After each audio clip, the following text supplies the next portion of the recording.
본 방송에서 제공하는 투자 정보는 투자 판단에 대한 조언입니다. 방송에서 제공하는 주식의 가치, 가격 상승 및 가격 하락에 대해서는 방송사에서 보장하지 않습니다.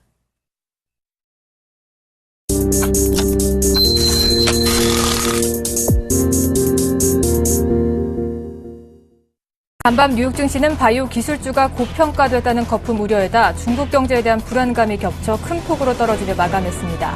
다우존스는 1.62% 하락했고 S&P 500 지수는 2.09% 떨어졌고 나스닥 지수는 무려 3.1%나 폭락했는데 지난 2011년 이후 가장 큰 폭으로 하락 마감했습니다.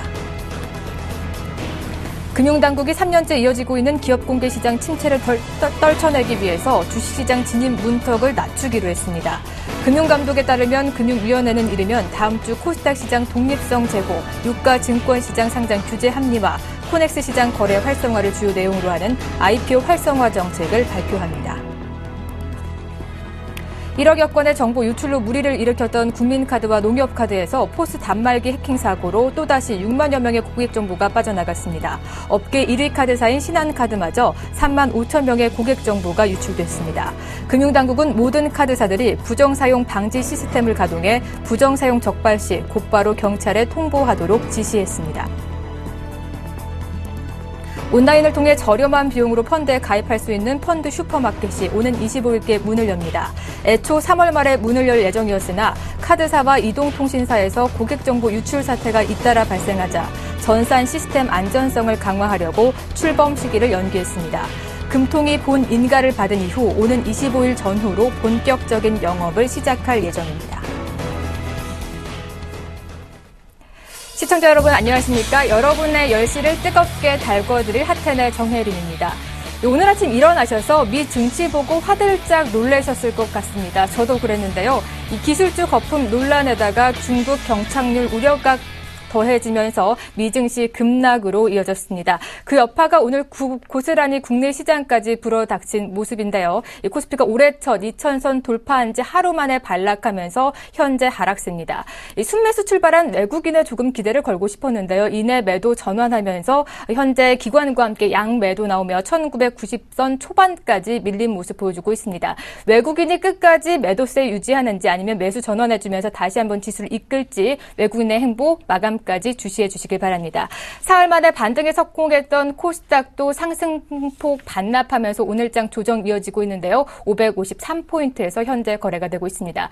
이번 주 단연 최대 화두는 아무래도 환율의 급락일 겁니다.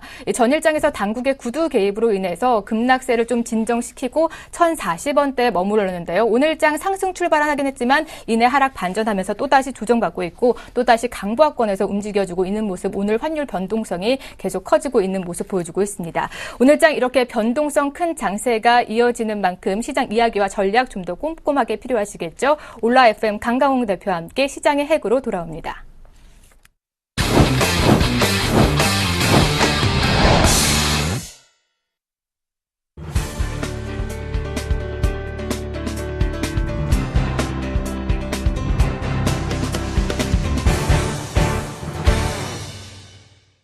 네, 이번 주 가장 핫했던 이슈들 정리해보고요. 다음 주 이슈들까지 점검해보는 시간입니다. 이 대한민국을 대표하는 독립 리서치죠. 올라 FM의 강강호 대표님 자리하셨습니다. 안녕하십니까? 안녕하세요. 네, 이번 주 참 이슈도 많고 이벤트도 많은 한 주였습니다. 2,000선 간만 보자마자 오늘 증시 많이 빠지네요. 그러니까 2,008까지 갔다가 하루 만에 지금 1,990선입니다. 미국 시장에서 급격하게 지금 조정을 받으면서 오늘 시장 투자자들 그리고 참여자들 여러분들이 상당히 불안해하실 것 같은데 금주 이슈 제일 첫 번에 제가 좀 챙겨봐야 될 이슈로 보고 있고요. 네. 그래서 코스피가 2,000선을 돌파를 하루는 했는데 오늘 밀렸습니다. 그래서 금주 내주 어떻게 진행될지 오늘 좀 살펴보기로 하고요. 두 번째는 원달러 환율이 많이 떨어졌습니다. 네. 그래서 최근에 1,050원 이상에서 상당히 지지를 받고 있었는데 갑자기 이틀 연속 1,040원까지 밀려 내려갔습니다. 그래서 어찌된 일인지 한번 또 살펴보고 최근에 KT가 칼을 빼들었습니다. 인적 구조조정 그리고 사업 합리화 조정까지도 지금 이야기가 나오고 있습니다. 그래서 KT에서 시작된 공기업의 구조조정이 어디까지 갈까? 이것도 금주 시장의 상당한 이슈일 것 같고요. 삼성그룹 관련돼서 사업그룹 조정 이야기 계속적으로 나오고 있습니다. 그래서 이것까지 좀 살펴보겠습니다. 첫 번째 이슈를 먼저 보면요. 코스피 2000선 돌파하자마자 밀렸습니다. 미국 증시가 좀 조정을 받았는데 최근 오늘 외국인들이 샀다 초반에 순매수하다가 지금 약간 왔다 갔다 하고는 있습니다만은 최근 3주 연속 2조 8천억 원까지 이렇게 순매수를 해온 바 있습니다. 네. 3주 연속 샀죠. 그래서 최근까지 2000선 전까지는 전차 군단을 주로 좀 많이 사다가 최근에 보니까 철강, 전기가스, 통신, 금융주까지 이렇게 확대해 나가면서 전선을 확대 중에 있었습니다만은 어제 밤에 미국의 증시가 좀 밀리면서 지금 어떻게 할까 조금 주춤하는 이런 날인 것 같습니다. 미국의 최근에 시장이 조정을 보이면서 변동성 상당히 커지고 있습니다. 변동성이 커지고 있다는 것은 우려가 많이 들어와 있다는 얘기인데요. 미국의 증시의 변동성의 직접적인 요인은 그간의 주가가 너무 많이 올랐다는 이야기죠. 지금 다우존스 기준으로 PER이 15배가 좀 넘고요.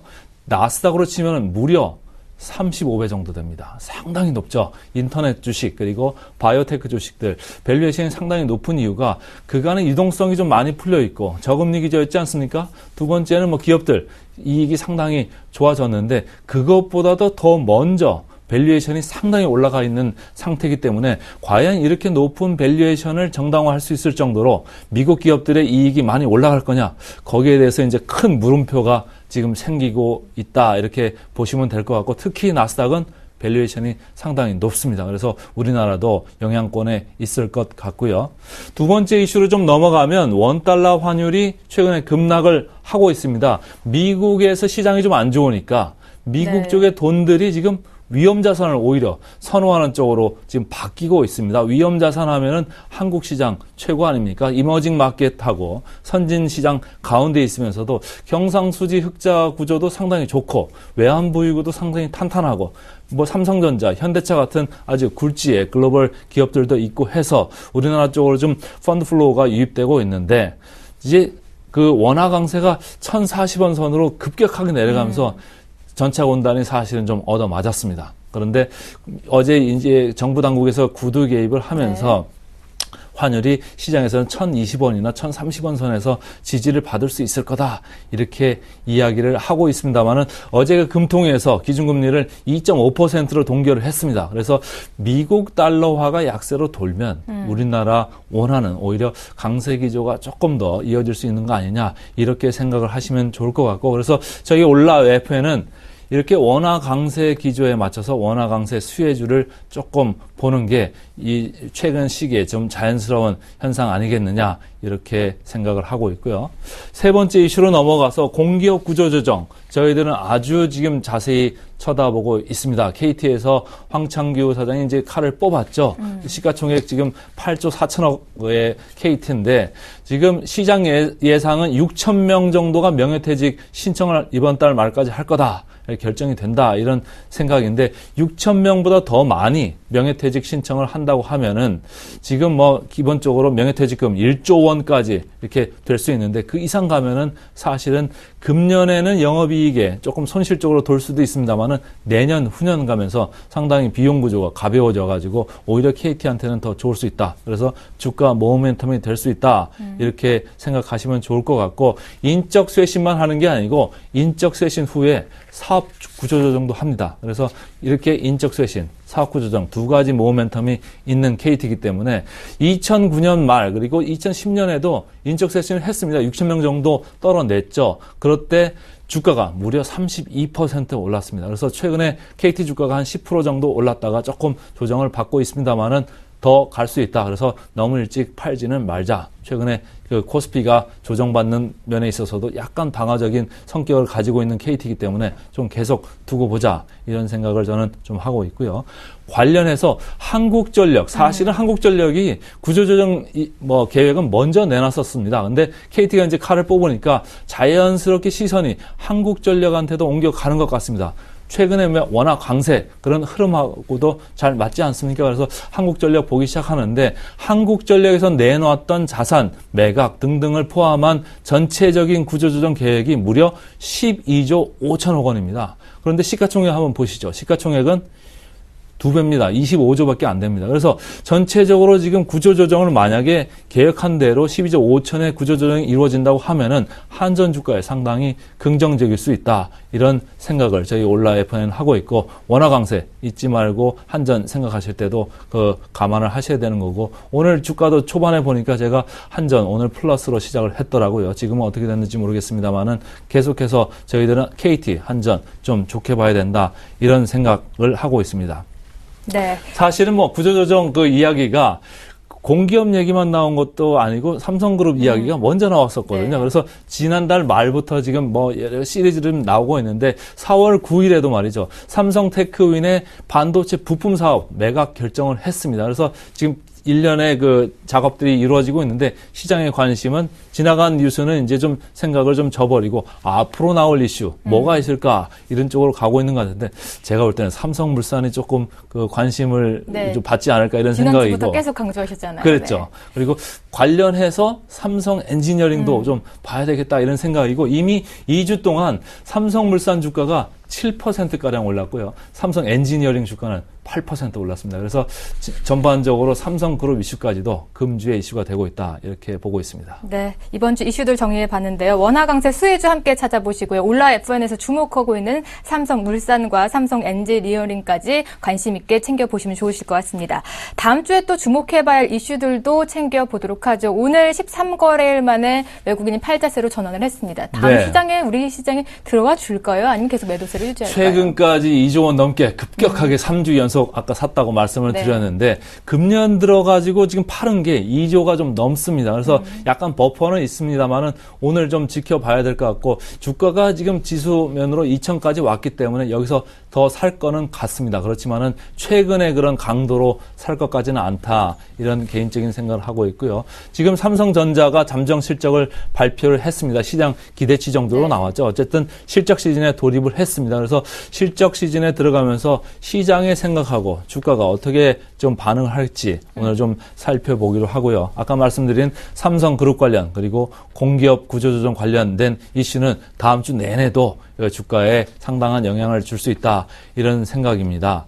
첫 번째로 제가 외국인 사자 이렇게 좀 봐야 되는데 위험 자산을 좀 선호하는 국면이 맞는 것 같고 이머징 마켓으로 돈들이 지금 들어오고 있습니다. 그리고 원화 강세 이렇게 이어지고 있어서 오늘 정도 이렇게 좀 주춤하고 있습니다만은 결국은 선진국에서 돈이 빠져나오면 우리나라 같은 나라를 살 수밖에 없을 것이다. 이런 생각이고, 밸류에이션, 미국 쪽의 밸류에이션은 이슈가 되고 있습니다만 우리나라 밸류에이션 높지 않은 업종들이 있거든요. 특히 전차 관련되는 업종들은 물론 원화 강세 때문에 약간 조정을 받고 있습니다만 최근에 원화 강세에도 불구하고 이익들이 생각보다 잘 나오고 있고 네. 자동차 그룹들도 미국이나 글로벌 마켓시어에서 상당한 지금 시장 방어를 해 나가고 있습니다. 그래서 환율만 가지고 기업들을 볼 것은 아니다. 이런 생각을 하고 있고요. 지금 외국인 매수 여력 제가 볼 때는 약 2조 정도는 아직 매수 여력은 있다. 그만큼 우리나라 금년 들어서 많이 팔았다. 이런 생각인데 얼마까지 들어올까요? 조금 지켜봐야 될 것 같습니다. 제가 볼 때는 2조는 다 들어올 것 같지는 않고 다만 조금씩 좀 들어올 것 같습니다. 두 번째는 아까 말씀드렸습니다만은 시장에 지금 눈높이가 어디가 있느냐 이걸 좀 제가 차트를 좀 마련해 왔는데요. 최근에 삼성전자도 10조 원대의 분기 영업이익선에서 8조 지금 4천억대로 좀 내려오지 않았습니까? 시장의 눈높이가 상당히 내려왔는데 마찬가지로 코스피에 있는 회사들의 기업이익 시장의 눈높이도 상당히 내려왔습니다. 지금 화면에 나오고 있겠습니다만은 1분기 실적에 대한 영업이익 특히 9.9% 최근 10주 동안 눈높이가 내려와 있고요. 순이익은 무려 13% 정도 이렇게 눈높이가 내려와 있습니다. 이 얘기가 뭔가 하니 앞으로 실적이 나올 때 실적 쇼크에 대해서는 상당히 좀 내성이 있지 않겠느냐 이런 생각을 하시는 게 좋을 것 같고 오히려 실적이 조금 잘 나오면은 주가가 상당히 강하게 반응할 수 있다 이런 생각이고 최근에 영업무역 주가 보셨죠? 상당히 안 좋을 거다라고 생각을 하고 주가가 미리 내려왔다가 실적 서프라이즈가 나오면서 주가 상당히 10% 넘게 오른 적도 있습니다. 그래서 밑에보다는 조금 위쪽으로 좀 열어놓고 봐야 되는 거 아니냐 이런 생각을 하고 있고요. 그 다음에 또 제가 지금 그 코스피 그 전체적인 밸류에이션 그림을 가지고 왔는데 외국인들은 아무래도 뭐 전차군단 살 수밖에 없는 거 아닌가 이런 생각을 하고 있습니다. 가운데 코스피 빨간 거로 이렇게 표시가 돼 있습니다만 오른쪽에 운수 장비 전기, 전자 아직도 저평가 국면에 이렇게 놓여져 있습니다. 그래서 외국인들은 이쪽으로 살 수밖에 없을 것이다. 밸류에이션도 상당히 싸거든요. 그래서 좀 지켜봐야 될 것 같고 아까 그 뭐 금지 이슈로 짚어봤습니다만은 삼성그룹 관련된 이슈 계속적으로 저는 삼성물산이 태풍의 눈이다 이렇게 생각을 하고 있습니다. 삼성전자 지분도 가지고 있고 SDS 지분도 가지고 있고 가지고 있는 지분들이 많습니다. 물론 삼성 에버랜드 지분도 있죠. 그래서 전체적으로 좀 조정을 할 수 있는 국면이 아닌가 이런 생각을 여러분들이나 저나 계속 하고 있는데 삼성물산은 그렇습니다. 지배구조상으로 제일 그 밑에 있는 회사이기 때문에 이것을 떼가지고 이부진 사장한테 준다고 하면은 용의 머리가 될 수 있을 것이고 아니면은 안 떼고 그 전자계열의 삼성 SDI 밑에 있다고 보면은 용의 꼬리가 될 수 있는 이런 회사입니다. 그래서 어떤 결정이 나느냐에 따라 가지고 삼성물산에 밸류해주는 영향은 상당히 그 강할 수도 있고 아닐 수도 있고 이런 회사인데 일단 시장의 생각은 이부진 사장 쪽으로 지금 갈 수 있다라고 지금 놓고 있는 거 아닙니까? 그래서 최근 2주 동안 주가도 7% 이렇게 오른 면이 있으니까 삼성물산 태풍의 핵입니다. 좀 지켜볼 필요가 있을 것 같고 삼성물산이 보유하고 있는 그 삼성전자 4.1% 지분 어떻게 처리될지 그리고 삼성 SDI가 들고 있는 삼성물산의 지분 어떻게 처리될지를 좀 봐야 될 것 같고 관련해서 삼성 엔지니어링은 만약에 삼성물산이 이부진 씨한테 가게 되면 삼성 엔지니어링은 붙일 가능성이 큽니다. 그래서 주가가 삼성물산과 같이 지금 동행해서 강세를 보이고 있는 이유고요. 마지막으로 금지 이슈, 다음 주 이슈죠. 공기업 관련주 저는 계속적으로 좋게 보고 싶습니다. KT, 한국전력으로 대표되는 공기업 관련주인데 제가 밸류에이션 숫자들을 조금 준비를 했습니다. 그래서 2014년보다는 그 구조조정이 끝나는 2015년의 수치를 좀 보고 싶은데요. KT 그 배당 수익률을 보면은 무려 3.4%입니다. 빨간 줄의 오른쪽 제일 하단 구석에 있고요. 배당 수익률이 높기 때문에 지금 사가지고 뭐 배당 그 과세를 피하시고자 하시는 분들은 뭐 12월 결산 전에 좀 파시면 좋을 것 같고 한국전력 하단에 파란 줄로 있습니다만 2015년 수치를 보면 PBR 0.4배입니다. 상당히 싸죠.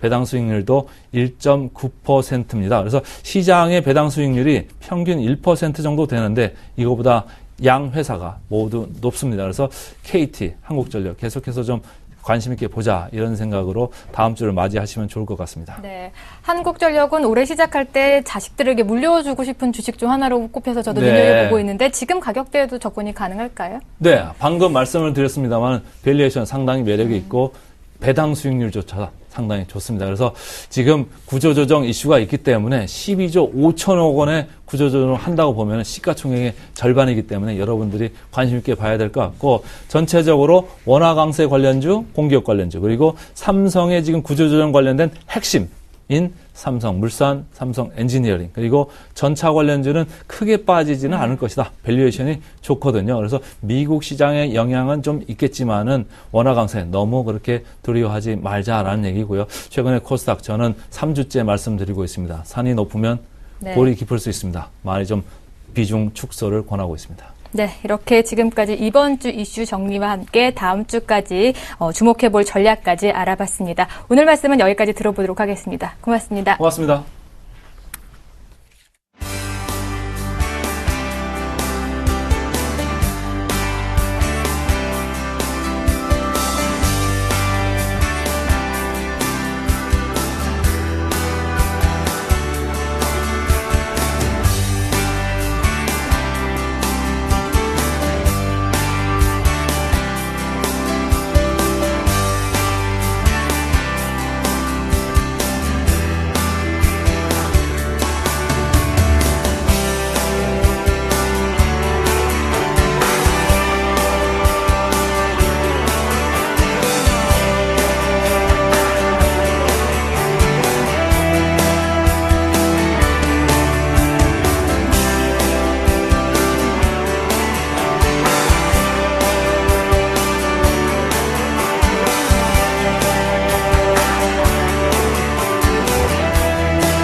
매주 금요일에만 만나볼 수 있는 코너죠. 드림하이 시즌2가 이어집니다. 날이 갈수록 이 종목 보는 눈이 매서워지는 박종우 PD와 그의 든든한 조력자 정재훈 멘토 오늘 자리하셨습니다. 안녕하십니까? 안녕하십니까? 네. 이번 주 2000선 또다시 간만 보고 빠졌고 환율의 급락까지 참 변동성이 많은 한 주였습니다. 박 PD님 시장 대응하기 괜찮으셨나요? 네, 안녕하세요. 왜 웃으세요? 네? 오늘 분위기가 조금 좋습니다. 봄 같은 분위기입니다, 멘토님. 되게 좋아하시네요. 네. 절 좀 좋아하세요. 네. 이번 주에 장이 환율이 내려갔음에도 긴장되세요, 불구하고, 예? 좀 긴장이 되네요. 그리고. 오늘 제가 옆에 앉으셔서 조금 얼굴이 붉어지셨는데 절 좀 많이 좋아하세요. 말씀 계속해 주시죠. 네. 이제 정 멘토님 인사 네. 받으셔야 될 것 같습니다. 왜 갑자기 정 멘토님한테 넘기시나요? 네, 멘토님 인사해 주시죠. 시청자분들. 안녕하십니까, 정재훈입니다. 오늘 박종훈 PD가 상당히 당황을 네. 많이 좀 하시네요. 그 아름다운 이 앵커님이 좀 계셔가지고 그래서 그런 것 같지 않나 싶은데 선남선녀가 원래 자리에 모이게 되면 원래 이런 모습들을 좀 보일 수 있다라는 점 시청자분들이 좀 이해를 해주셨으면 좋겠고요. 시장이 좀 상당히 안 좋은데요. 그냥 열심히 대응을 하면 될 것 같습니다. 기본에 충실하다 보면 좋은 결과가 분명히 있을 것이다라는 말씀을 좀 다시 한번 말씀을 드리고요. 아마도 방송에서 이런저런 얘기들 좀 많이 나올 겁니다. 뭐 어디가 좋다 이런 부분들이 있을 것 같은데 일단은 기준을 좀 세워놓으셔야 될 것 같습니다. 그 한 기준을 세워놔야지만 일단 흔들림이 없을 거라는 거, 그 한 부분만 꼭 기억하시기 바랍니다. 네, 박 PD님이 아직 좀 진정이 안 되셨습니다. 그래서 먼저 박 PD님의 포트폴리오 먼저 살펴보고 오도록 하겠습니다. 네, 박 PD의 드림하이 포트폴리오 살펴보도록 하겠습니다. 일진 머티리얼즈 10%, 한전 KPS 10%, 바텍 10%, 코디에스 10%, 현금 비중이 60%입니다. 네, 포트 현황 자세히 살펴보도록 하겠습니다. 일진 머티리얼즈 매수가 12,200원 마이너스 5.7% 수익률 나타내고 있는데요. 보유 의견 주셨고요. 한전 KPS 65,600원에 매수를 했습니다. 2.6%의 수익률 나타내고 있고요. 보유 의견 주셨습니다. 바텍 지난주에 편입을 했죠. 14,300원부터 분할 매수하라는 코멘트 주셨는데요. 4.3%의 수익률 보여주면서 보유 의견 주셨습니다. 마지막으로 코디에스입니다. 4,400원에 매수를 했는데 0.7%의 수익률 보이면서 보유 의견 주셨습니다. 네, 박 PD님의 포트 전반적으로 살펴보니까 현황이 좋습니다. 수익률이 꽤 좋은데요. 그 비결 어디에 있을까요? 예. 비결은 우리 정 멘토님이 멘토링을 잘 해주셔서 저런 좋은 수익률이 나고 있는데요. 일단 오늘 제가 포트폴리오 AS 하기 전에 일단 오늘 양대 지수가 모두 지금 1%대 하락을 보이고 있거든요. 근데 멘토님 이게 지금 미국장 급락에 따른 여파인지 아니면 어제 옵션 길날 좋은 모습을 보였잖아요. 그 상승에 따른 되돌림인지 좀 궁금하거든요. 예, 너무 어려운 걸 물어보셨어요. 빠지면 빠지는 데에 이유가 있다라는 부분들을 말씀을 드렸을 겁니다. 네. 첫 번째 이유는 미국 시장이 많이 빠졌기 때문에 그렇죠. 바이오 쪽 그리고 기술주들이 하락을 좀 많이 해주는 그런 모습들이었었습니다. 근데 여기서 한 가지 확인해야 될 부분들은 지난 며칠 전에도 미국 시장이 좀 많이 빠졌었거든요. 근데 우리나라 시장은 상당히 좀 견조한 모습들, 아시아 시장 같은 경우는 견조한 모습들이 좀 나타났었습니다. 그때 당시에도 마찬가지로 외국인 쪽과 기관 쪽에서는 매수를 해주는 그런 모습들이 나타났거든요. 근데 오늘 같은 경우를 보게 되면 선물이 2,500억 정도 매도가 나오고 있고요. 현물 같은 경우는 외국인 쪽에서 약 400억 이상, 400억 가까이 매도가 나와주는 모습, 그리고 프로그램까지도 매도가 나온단 말이죠.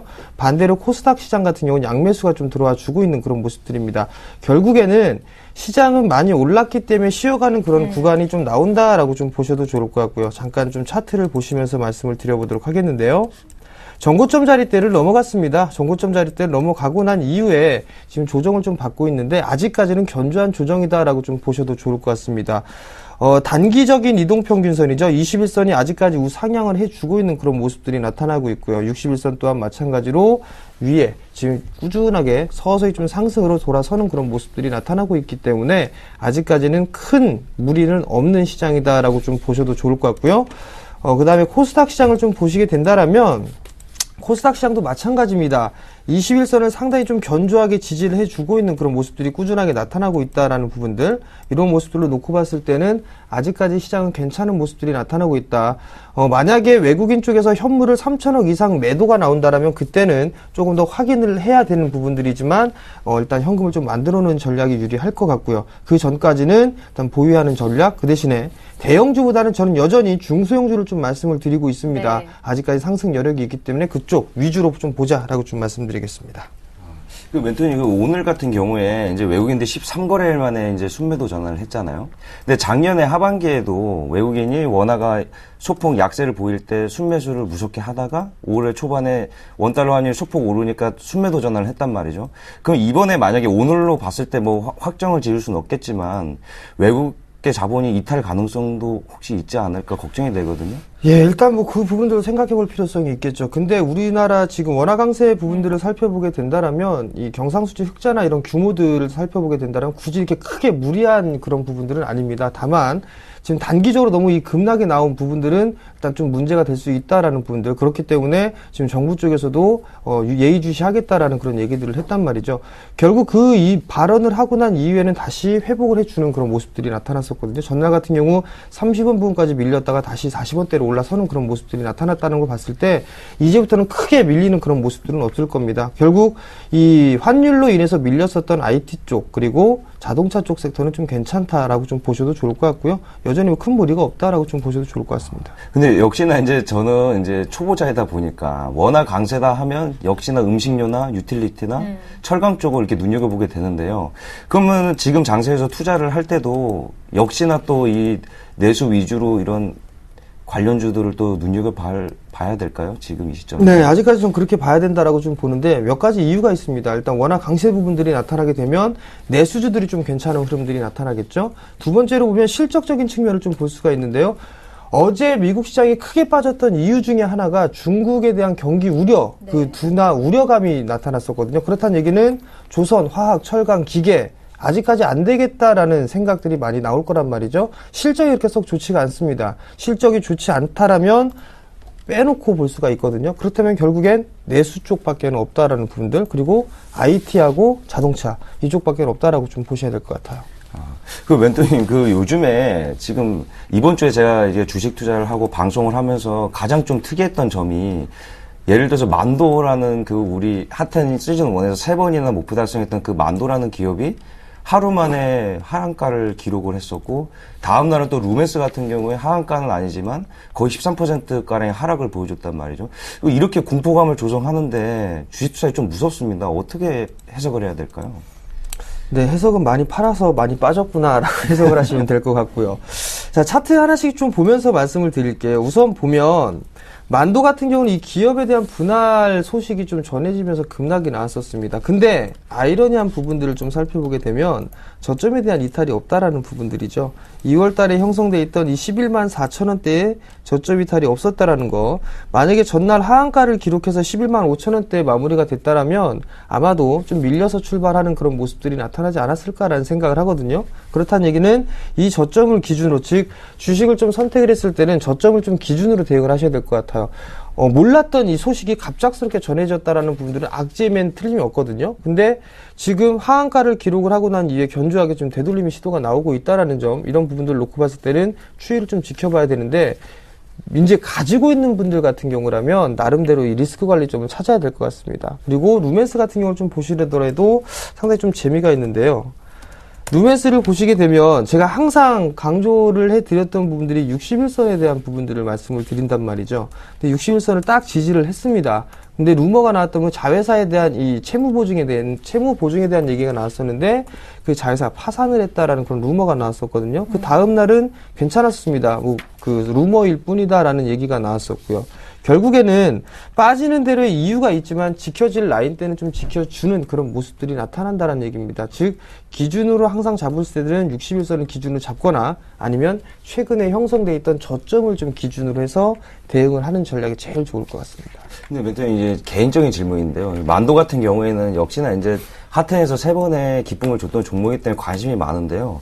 지금 만도를 보유하신 분들 꽤 많을 거라 생각이 되거든요. 근데 이번에 만도 이 기업 분할을 보면 부채는 만도한테 떠넘기고 한라홀딩스한테는 도움이 된 자산을 이렇게 떠넘기고 이렇게 서로 이렇게 분할을 한다고 봤거든요.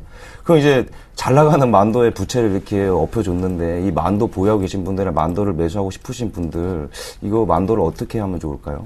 자, 그러한 얘기들이 나오면서 주가가 많이 밀렸습니다. 근데 우려감이 더 컸다라면 아마 추가적으로 더 밀리는 모습들이 분명히 나타날 겁니다. 근데 그렇게 크게 많이 밀리지는 않았거든요. 일단 향후에 대한 미래를 좀 보고 있는 게 아닌가라는 좀 생각을 합니다. 올해 상당히 좀 큰 폭으로 성장을 할 겁니다. 중국 시장에 대한 부분들, 그리고 만도는 고객사를 상당히 좀 다변화를 해놓은 그런 사항들입니다. 현대기아차 쪽에 몰려있는 부분들이 아니라 고객사를 좀 다변화해놓은 그런 사항들이고, 중국 시장에 대해서 나름대로 증설 부분들을 해놓은 상황들이기 때문에 충분히 실적은 좀 좋아질 것이다라고 좀 보셔도 좋을 것 같거든요. 결국엔 지금 현재 상황에서는 향후에 대한 미래 가치를 좀 따져보는 게 아닌가 싶습니다. 그런 부분들 좀 체크해봐야 될 것 같아요. 감사합니다. 은퇴님 이제는 이제 포트폴리오 AS를 좀 너무 궁금한 종목이 두 종목이 있어요. 지금 분명히 4월 달에는 이제 전기차 수혜주 아니면 2차 전지 관련주들이 이제 조금 잠에서 깰 때도 됐는데 일진 머티리얼즈랑 코드에스가 약간 지지부진하거든요. 분석 좀 해주시죠, 멘토님. 예, 일진머티리얼즈가 항상 시즌이 되면 한 종목씩 골치를 그렇죠. 썩이는데요. 네. 일진머티리얼즈가 121선짜리 때를 이탈을 해 놓고 있는 그런 모습들입니다. 일단 아래 꼬리를 좀 달아주고 있는 그런 모습들인데 아마도 조금 더 밀려 내려오는 모습들이 좀 나타나지 않을까 싶습니다. 왜냐면은 이 폭만큼 좀 밀려 내려오는 그런 모습들이 나타날 수가 있거든요. 그렇다면 아마 11,000원 부근까지도 밀려 내려올 수 있는 그런 부분들이 남아 있습니다. 근데 일진머티리얼즈 같은 경우는 2차 전지에 대한 부분들 그리고 스마트폰에 대한 부분들까지도 부품을 다 같이 들어가는 부분들이거든요. 일렉포일에 대해 생산을 하고 있는 그런 사항들이고 실적이 올해는 턴어라운드가 되지 않을까라고 좀 예상을 하고 있는 그런 사항들입니다. 그렇지만 아직까지 소외를 좀 받고 있다라는 점은 일단은 좀 안 좋은 그런 부분들이지만 가지고 있던 부분들처럼 제 11,000원을 손절가로 좀 제시를 해드렸던 건 어느 정도에 빠진다면 11,000원 정도까지 밀릴 수 있다라는 부분들 좀 염두를 해두고 접근을 한 거니까요. 일단 좀 더 보유를 해보시는 전략 말씀을 좀 드려보도록 하겠고요. 두 번째 종목 코드에스입니다. 자, 코드에스는 접근은 두 가지를 했습니다. 첫 번째 부분들은 2차 전지에 대한 부분들이죠. 2차 전지에 대한 부분들이 2차 전지가 아니라 고속 충전이죠. 거기에 대한 모멘텀이 분명히 있을 것이다라는 부분들. 그리고 최근에 이 장비주들이 좀 괜찮은 모습들이 나타나고 있는데 이 코드에스도 장비 쪽의 사업을 영위를 하고 있거든요. 그렇다면 두 마리 토끼를 좀 잡을 수 있다라는 모습, 이 부분들을 좀 생각을 해봤을 때는 아마도 1분기, 2분기 실적은 좀 괜찮지 않겠느냐라고 좀 생각을 하고 있거든요. 그렇기 때문에 이 종목 상당히 좀 지루하고 답답한 그런 모습들이지만 조금만 더 보유를 해보는 전략 말씀을 드리겠는데요. 여기서 한 가지 더 첨언을 드리자면 주식은요, 횡보는 길고 시세는 짧다라는 격언이 있습니다. 그 부분들 꼭 기억하시기 바랍니다. 멘토님, 근데 여기 코드에스를 보면 전형적인 박스권 모습이잖아요, 차트가. 네. 이 박스권 매매 좀 팁 좀 주신다면 어떻게 다가가면 좀 도움이 될 것 같나요, 멘토님? 간단합니다. 박스 하단에 사고 상단에 매도하는 그런 방법이 제일 좋겠죠. 근데 보통 보면 네. 박스권 하단이라 해서 매수를 턱 했는데 확 내려갈 때가 있거든요. 그런 거를 미리미리 조금 볼 수 있는 팁이 있을까요? 그 부분들을 이 시장에서 참여를 하면서 볼 수 있는 방법들은 호가나 이런 부분들 좀 보면서 알 수가 있을 것 같습니다. 지금 보시게 되면 5,500원, 5,300원짜리 때부터 한 4,200원짜리 때까지 지금 모습들을 좀 보이고 있는 그런 상황들이거든요. 결국에는 지금 방향성 부분들을 좀 놓고 보셔야 될 것 같은데 단기적인 이동평균선이 하향을 하고 있는 그런 모습들입니다. 그리고 이 자리대가 과연 지지를 받을 수 있는 그 가격대가 많은가라는 부분들 좀 살펴봐야 될 것 같거든요. 그렇다면 과거의 흐름들을 놓고 봤을 때 이 자리대는 나름대로 좀 지지를 해주고 있는 그런 모습들이 나타났다라는 부분들로 놓고 봤을 때는 충분히 하단이 좀 되겠구나라는 부분들 생각을 해볼 수가 있을 것 같고요.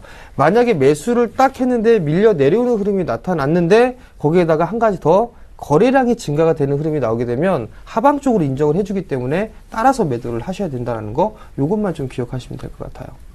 네. 이번 순서는 나 이거 사도 돼요입니다. 이번 주 박 PD님 제가 알기로는 질풍노도의 시기를 겪고 있다고 들었는데요. 이렇게 마음이 불안한 상태에서도 어떤 종목을 매의 눈으로 골라오셨는지 궁금해지는데요. 네, 이번 주도 상당히 종목을 선정하기 너무 힘들었는데요. 지금 어렵게 또 새 종목을 담아봤습니다. 한번 화면 같이 보시죠. 네, 첫 번째 종목은 환율 쇼크에는 역시나 은행주에 주목해야겠죠. 2분기 실적 개선까지 기대되는 하나금융지주 가지고 와봤고요. 두 번째, 요즘 들어서 아주 핫합니다. 저번 주에도 가져왔었는데요. 사물 인터넷 관련주입니다. 스마트카 차세대 핵심 기술을 보유 중인 미동전자통신 관심 종목으로 찾아와 봤고요. 마지막입니다. 삼성전자에서 의료 헬스케어 사업을 새로운 성장 동력으로 육성한다고 밝히면서 요즘 헬스케어주 뜨겁습니다. 유비케어 관심 종목으로 가지고 와봤습니다. 네. 이 박 PD님 세 종목 들고 나오셨는데 이 사물 인터넷 관련주에 참 애착이 많으신 것 같아요. 네, 사물 인터넷 관련주에 제가 애착이 많습니다. 왜냐하면 정말 정재훈 멘토님께서 효성 ITX 지금 좀 위험해서 안 된다고 하셔서 네. 제가 매수를 안 했었는데요. 되게 잘 멘토님, 갔어요. 그때 효성 ITX 샀더라면 꽤 많은 수익률을 났을 것 같습니다, 멘토님. 얼마에 말씀하셨었죠? 저한테? 그때 18,000원 부근에서 제가 말씀드렸었는데 아, 멘토님이 안 그렇죠. 된다 하셔가지고. 그렇죠. 예. 안 되는 건 안 되는 거죠. 19,000원 언저리까지 밀려 내렸는데 아마 추가적으로 밀리지 않을까 싶습니다. 일단 시세의 흐름들은 얼추 끝났다라고 저는 개인적으로 보고 있기 때문에 가격 조정을 아마 세게 한 번쯤은 받을 수 있지 않을까라는 생각을 하고 있습니다. 그렇기 때문에 보유를 하고 계신 분들이라면 아마도 리스크 관리 자리대를 잡고 하시는 게 좋을 것이다 라고 좀 말씀을 드리겠습니다. 이번에 두 번째 지금 제가 찾아왔던 미동전자통신을 제가 이제 관심 종목으로 공부를 했는데요. 네. 근데 솔직히 이런 말씀들이 많잖아요. 사물인터넷 관련주는 곧 빠질 수도 있다. 실적이 나오지 않으니까 좀 위험하다. 성장주는 이제 이익 실현을 해라. 이런 말들이 많이 나오고 있는데 그래도 저는 성장주 한번 관심 있게 가져보면 어떨까 생각이 들거든요. 미동전자통신 어떻게 생각하세요? 미동전자통신 같은 경우는요, 성장을 할 수 있는 그런 기업입니다. 최근에 좀 잘 나가고 있습니다. 지금, 뭐라고 하죠? 자동차 블랙박스죠. 예. 블랙박스 시장에서 아마 미동전자통신이 생산하는 그 제품이 상당히 좀 잘 나가거든요. 유라이브라고 뭐 하는데. 아, 그 수지 네. 씨가 그렇죠. 광고 모델이죠. 네. 참 좋은 연예인이죠. 네. 자, 작년에 12월 달에 큰 폭의 상승을 했었습니다. 차트를 좀 보시게 되면. 근데 지금 잘 나간다라는 얘기가 나오면서 큰 폭의 좀 성장을 했거든요. 그리고 난 이후에 가격 조정을 좀 받았습니다. 가격 조정을 받고 박스권형으로 좀 진행이 되고 있는 그런 모습들인데 요 자리대 6,300원 자리대 요 자리대 6,300원에서 5,100원대죠. 요 자리를 지지를 하고 있는데 거래량이 동반을 하면서 상승을 해주는 모습들이 나타났죠. 자, 그러면 제가 항상 말씀을 드리는데 61선 위에 있는 종목군들만 보시라는 말씀을 아마도 계속적으로 좀 드려왔을 겁니다. 그러면 지금 자리대 61선 위에 있나요? 밑에 있나요? 박 PD님. 61선 위에 있죠? 네. 네. 자, 61선 위에 있으니까 이 종목은 보셔도 좋습니다. 근데 조정을 받는다라고 하더라도 거래량이 크게 터지는 부분들이 없거든요. 그렇다면 이 종목은 조정 시에는 매수 관점으로 좀 봐야 된다라는 부분들입니다. 즉, 지금 자리대가 6,680원인데요.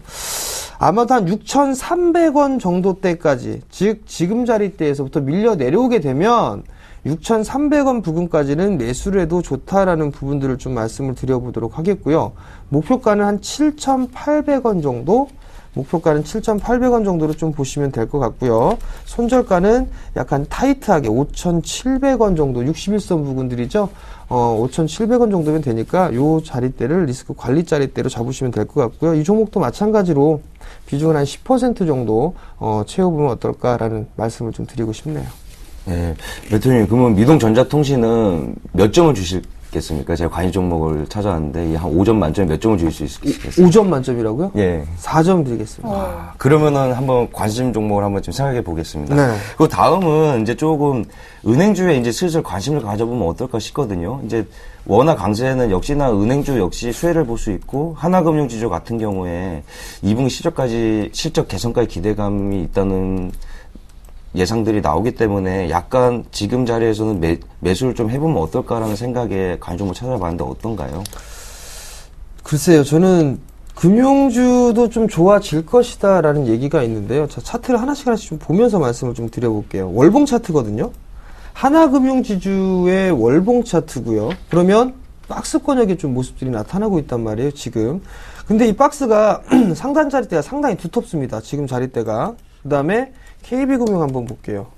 KB금융을 보시게 되면 마찬가지로 박스권역의 좀 모습들이 지속적으로 좀 나타나고 있거든요. 이 자리대도 상당히 무겁단 말이죠. 다음 하나 기업은행을 한번 볼게요. 기업은행 보시게 되면 그래도 기업은행은 조금 더 괜찮은 모습들이 나타나고 있죠. 그 다음에 마지막 신한지주 하나 더 볼게요.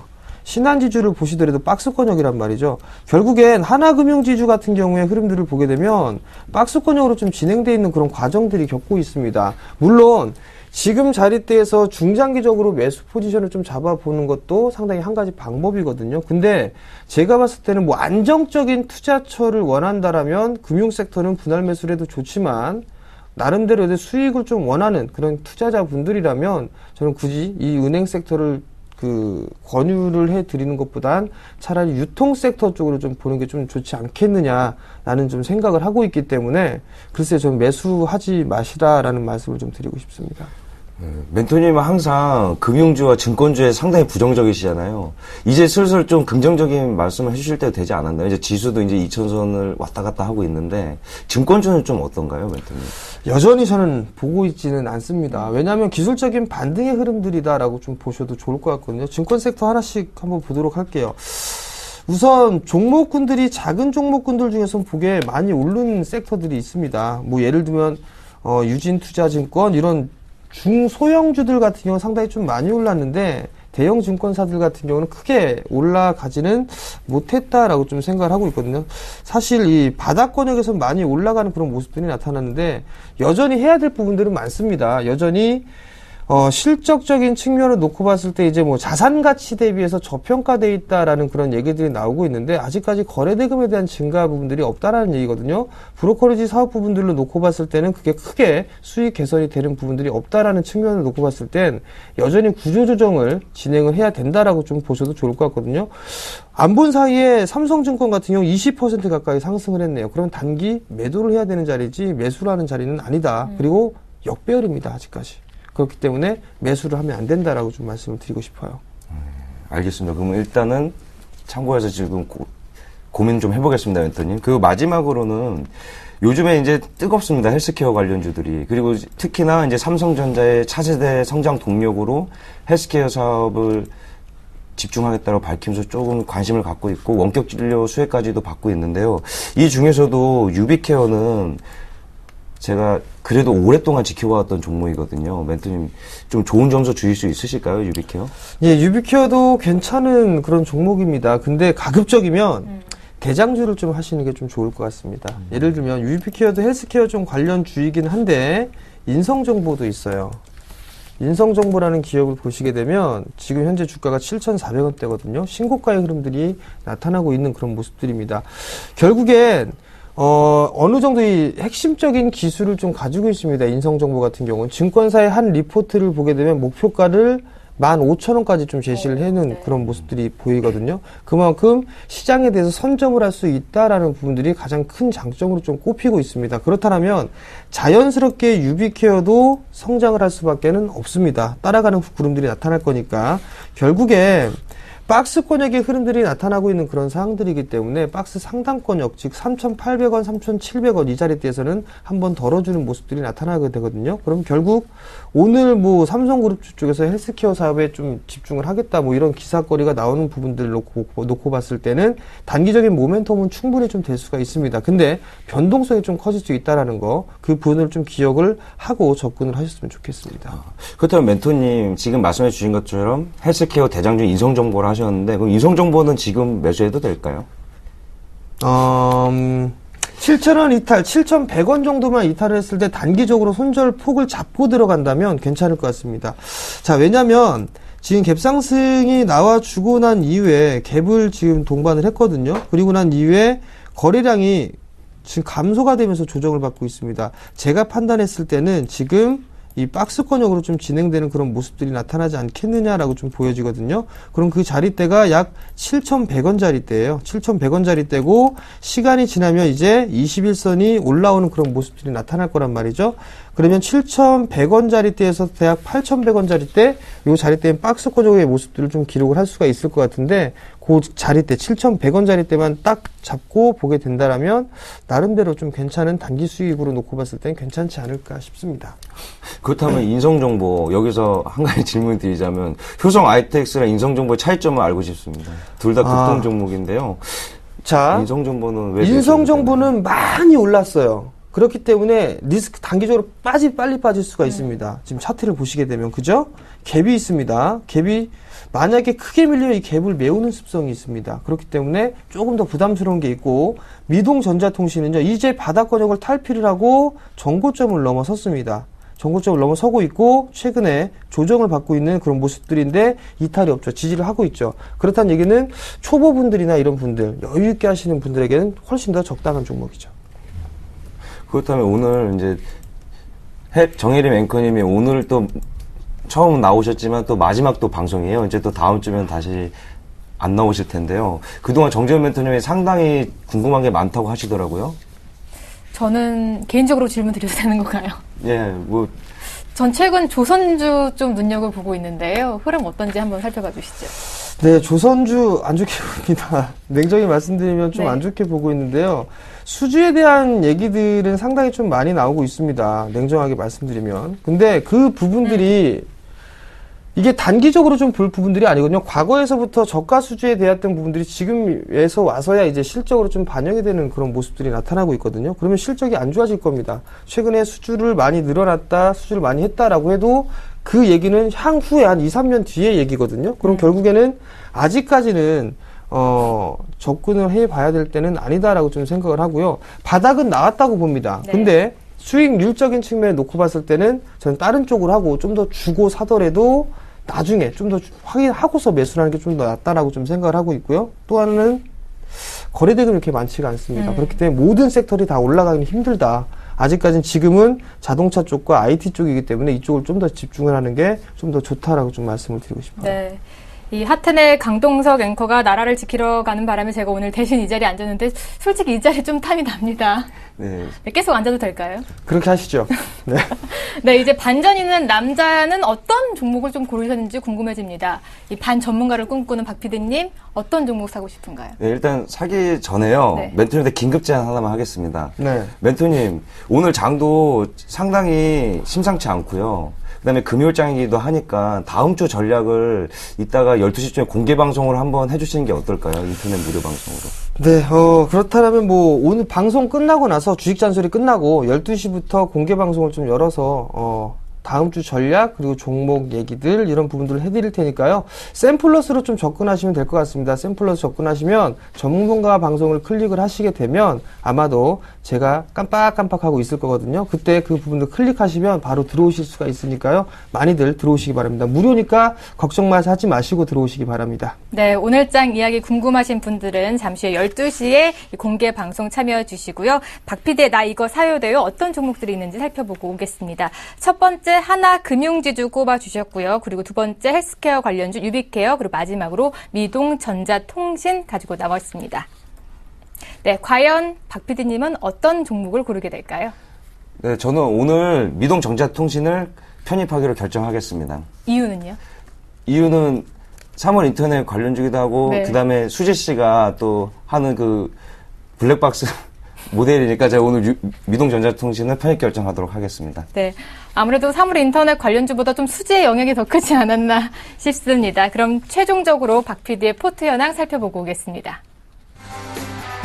네, 박 PD의 최종 포트입니다. 현금 50% 비중 갖고 있고요. 일진 머티리얼즈 10%, 한전 KPS 10%, 바텍 10%, 코디엑스 10%, 오늘 새로 편입한 종목입니다. 미동전자통신 10% 비중 담고 있습니다.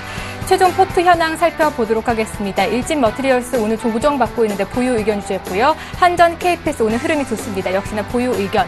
바텍 보유, 코드엑스까지 보유 의견 주셨고요. 미동전자통신 오늘 신규 편입을 했습니다. 현재 6,600원대에서 움직여주고 있는데요. 6,200원까지는 분할 매수하자. 그리고 목표가 7,800원, 손절가 5,700원 잡아주셨습니다. 네. 이 다음 주도 나오고 싶은 이 자리, 다음 주 과연 제가 나오게 될까요? 금요일 함께 찾아주시고요. 오늘은 여기서 인사드리도록 하겠습니다. 지금까지 수고해주신 반 전문가로 꿈꾸는 박 PD님, 그리고 제가 항상 팬인 정재훈 멘토님 오늘 말씀 고맙습니다. 네, 우리 시장 전반적으로 흐름이 좋지 않습니다만 그 궁금증 있으신 분들은 정재훈 멘토님께서 12시에 공개 방송해 주신다고 하니까요. 참여해 보시고요. 점심 맛있게 드시고 저는 오후 2시에 오늘장 내일장으로 다시 인사드리도록 하겠습니다. 시청해 주신 여러분 고맙습니다.